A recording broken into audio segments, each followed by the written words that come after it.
Depuis le début de l'humanité, le concept même de protection de l'enfance a connu des variations majeures.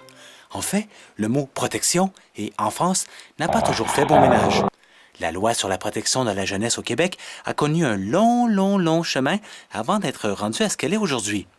Entre 1792 et 1750 avant Jésus-Christ, le Code d'Hammurabi était un texte juridique babylonien qui désignait les enfants comme étant la propriété de leurs parents.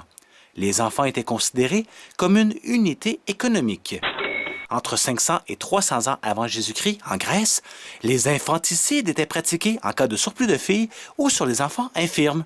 Au même moment, à Rome, le père de famille a le droit de vendre, mutiler ou assassiner ses enfants. En 1628 aux États-Unis, le Stillborn Child Act au Massachusetts prévoit qu'un enfant 1. Rebelle, 2. En âge de comprendre et 3. Qui n'obéit pas à ses parents peut être mis à mort. Le choix de la méthode reste à la discrétion du parent. Au Québec, l'État commence à financer les institutions religieuses en 1801 qui s'occupent des orphelins. OK. Institutions religieuses, orphelins, malaise. Les choses évoluent rapidement. En 1887, J.J. Kelso fonde la Toronto Humane Society pour protéger les femmes, les enfants et les animaux contre la cruauté.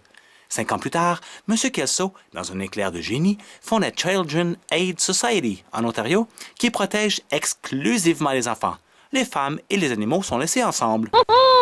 1920. Aurore, l'enfant martyr, marque les esprits. Ah ben, on peut maltraiter un enfant à mort? La même année, les États-Unis créent des cliniques d'orientation psychanalytique où on y traite la mère et l'enfant séparément en rendant la mère responsable des symptômes de l'enfant. Ah, ça fait du bien d'avoir une personne coupable. 1939-45, Deuxième Guerre mondiale. Bowlby et Ainsworth inventent la théorie de l'attachement. Ça, c'est l'invention du siècle. En 1944, la loi de la protection de l'enfance est adoptée au Québec, mais jamais mise en vigueur. Je pense qu'il y a que 3 hommes qui travaillent dans la province. Vous, le curé Labelle, puis moi. Mais 1979, mise en vigueur au Québec de la loi de la protection de la jeunesse. L'enfant n'est plus seulement une fontaine de morve ou une patente à gosse, mais bien un sujet de droit. 1989, ratification de la Convention relative aux droits de l'enfant à l'ONU.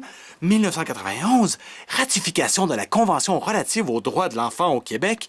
Et 1993, fusion des centres de protection de l'enfance et de la jeunesse et des centres de réadaptation et qui donne naissance au Centre jeunesse du Québec. Nous célébrons aujourd'hui les 20 ans de notre système de protection de l'enfance tel que nous le connaissons aujourd'hui. Il n'est pas parfait, mais il est quand même pas si pire et sûrement plus performant que celui de la Corée du Nord, et de l'Angola, et de la Papouasie-Nouvelle-Guinée, et probablement plus efficace que celui du Pakistan, de l'Afghanistan, du Turkménistan, du Tadjikistan ou encore de la République du Wow un instant. Chers amis, soyons fiers, célébrons, bonne soirée!